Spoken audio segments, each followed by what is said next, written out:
Bueno, continuamos acá en Vladimir Laguna con Germán Campos, Consultores 3011. Vamos a entrar un poco a este estudio que tienes aquí.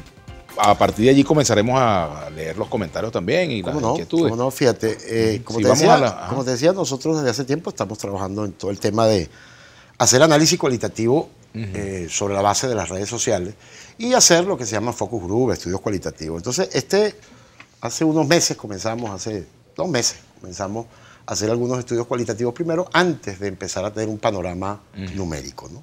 Y fíjate, quiero destacarte lo siguiente. ¿Qué nos dice a nosotros esos estudios cualitativos? Bueno, alguna cosa ya te lo había adelantado, ¿no? Primero, el rumbo de Venezuela no solo se define en Venezuela y por eso las elecciones tampoco solo se definen en el ámbito de nuestro país. ¿Eso qué significa en términos simples? Que hoy en día los ciudadanos venezolanos, todos, Vladimir, los que pueden estar a favor de una tendencia o de otra, tienen una referencia importante, como se decía tradicionalmente, un issue de campaña, es cómo está la región y cómo está el mundo. Y ahí se están debatiendo, según nuestras primeras conclusiones, una confrontación de visiones del mundo. Eso lo está viendo el ciudadano. Es decir, aquí hay una confrontación de visiones del mundo. En Venezuela, en el contexto latinoamericano y globalmente. Incluso hasta con esas expresiones, a veces hasta, si no fuera por lo peligrosas que son, graciosas, como que hay 2 señores discutiendo quién tiene el botón más grande de un armamento nuclear, ¿no? Y si eso hoy forma parte de todos los issues que le entran a la gente. Y no porque los medios lo digan o no lo digan, insisto, otra vez por el tema de las redes. El tercer punto que te quiero destacar de estos resultados, primero cualitativos, es que las elecciones representan un punto crítico de la confrontación que ha habido en Venezuela. Pero son un punto de partida y no un punto de llegada. Es decir, hoy los ciudadanos piensan que estas elecciones que vamos a tener son un punto crítico de esta confrontación, pero no son un punto de llegada, son un punto de partida. Y eso abre distintos caminos. O sea, que el juego no termina sino hasta que se acaba, nada, ni siquiera termina, al contrario, comienza. Con las elecciones. Con las elecciones, con el resultado. Con el resultado, exacto. Y vinculado a lo anterior también, las elecciones en ese contexto, y la gente ha insistido mucho en eso. Mira, hicimos 25 focus group, Vladimir.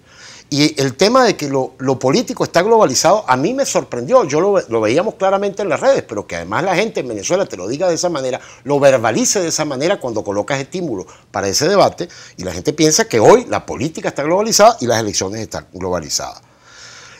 Y las 2 últimas, que para mí son las más importantes. En Venezuela ha habido un proceso, y por eso yo creo que ni lo electoral, ni esto, ni los anteriores, tú lo puedes ver solamente en el contexto, tienes que verlo en una línea en el tiempo. Está muy de moda en el lenguaje economicista decir, hay una ventana de oportunidad. Y yo creo que hay algunos políticos que ven las elecciones como una ventana de oportunidad. Creo que es un grave error verlo así, porque los ciudadanos no lo ven así. Los ciudadanos ven lo electoral en el continuo de un tiempo donde han pasado montones de cosas en nuestra Venezuela.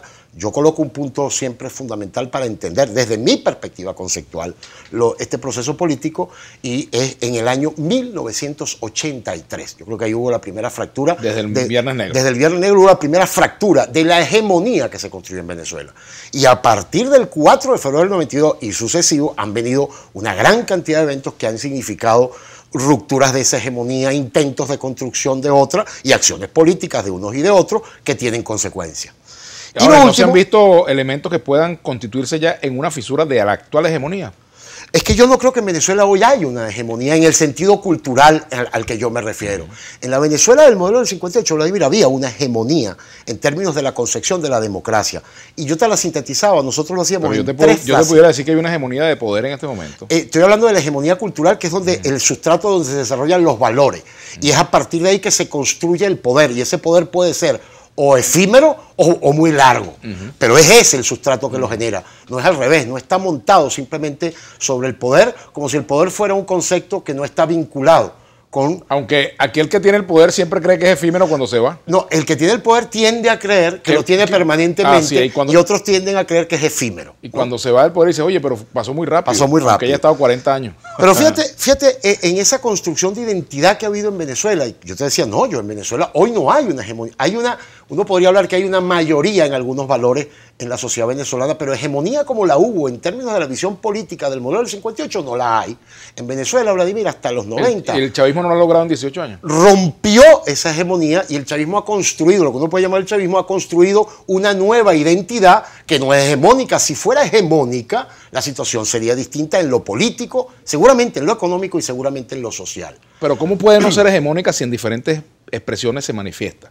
Por ejemplo, en el tema del control de los poderes públicos, en el tema... Tú estás hablando de hegemonía Y te refieres a la hegemonía como un control de las instituciones. Eso es otra cosa. No, pero control también incluso, por ejemplo, del discurso. ¿A qué me refiero? Por ejemplo, el gobierno hace una cadena cuando quiera, por ejemplo. Sí, pero eso no te garantiza, eso Vladimir, discúlpame, pero eso no significa que esa cadena que la haga cuando quiera, quien la haga, se convierta en valores hegemónicos en la sociedad. El proceso se da dentro de la sociedad. Es decir, yo me puedo encadenar ahorita, tú y yo nos podemos encadenar a hablar de cualquier cosa durante 2 horas en todos los medios de comunicación y eso no nos convierte en... No, pero por ejemplo, si tú lo ves los contenidos en la educación...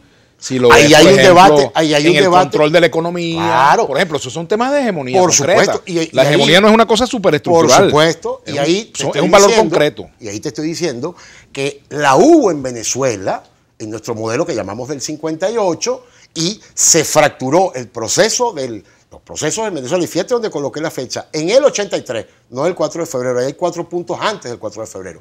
Ahí, a partir del 98, hubo una ruptura que se tradujo incluso en las instituciones, nueva constitución, nuevas instituciones, y comenzó a desarrollarse un proceso político novedoso en Venezuela.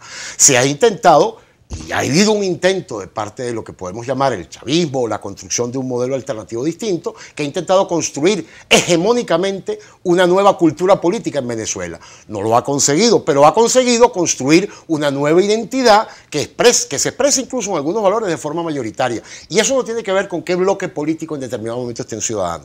Es la construcción de una nueva identidad. Te voy a poner un ejemplo muy simple. En el pasado, Vladimir, en el modelo del 58, la democracia para los venezolanos era democracia igual consenso, disenso igual no democrático y democracia igual votar, que no es lo mismo que elegir. Hoy, la matriz de valores que tienen los venezolanos respecto a la democracia no tiene absolutamente nada que ver con esa. Esa se rompió y esa ruptura significó la ruptura de los valores que la sustentaban. Es decir, la visión que tenían los ciudadanos de la política, la economía, el Estado, lo público. Hoy hay otros. Y se han ido construyendo. Se ha ido, por ejemplo, hay uno que quizás no estaba, en algún momento estuvo y regresó, que es la visión del enemigo interno, por ejemplo.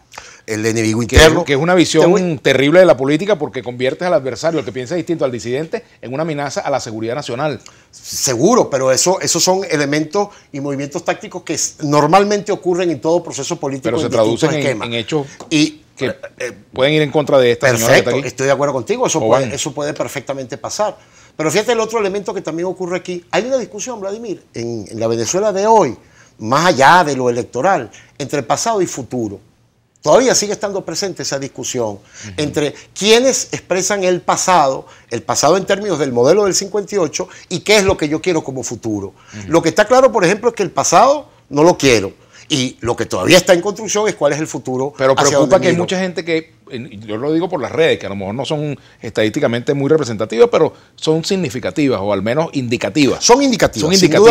Son indicativas. Cuando hay gente que dice, éramos felices y no lo sabíamos, que eso lo hemos escuchado muchas veces, o cuando dice, bueno, yo extraño a la Venezuela donde yo podía ir a comprar mi pollo sin problema, donde iba al supermercado. Claro, sin duda, y eso expresa seguramente el rechazo a las políticas públicas del gobierno, eso seguramente expresa una valoración negativa de la situación económica, todo eso expresa eso. Ahora, eso automáticamente, que es donde yo creo que está para mí el punto esencial, no significa que se traduce, como sí se traducía en el pasado, en una cultura política con valores más simples, no se traduce automáticamente en una posición política o electoral a favor de uno o en contra del otro. Tú y yo tenemos un problema con la matemática. ¿Por qué? Porque a mí me rasparon matemáticas muchas veces y tú no quieres mostrar los números. Debe ser, no, si lo voy a mostrar. No, vamos a mostrarlo. Pero es interesante lo cualitativo, porque eso insisto, esto es una toma de sangre, pues. Claro, pero tenemos que hacer la pausa. Además, fíjate, los números no te olvides nunca que los números siempre son una fotografía. El desarrollo de valores constituye el sustrato sobre el que vas tomando esa fotografía. Así es. Bueno, ese es el análisis de los exámenes médicos. Vamos a la pausa, ya venimos.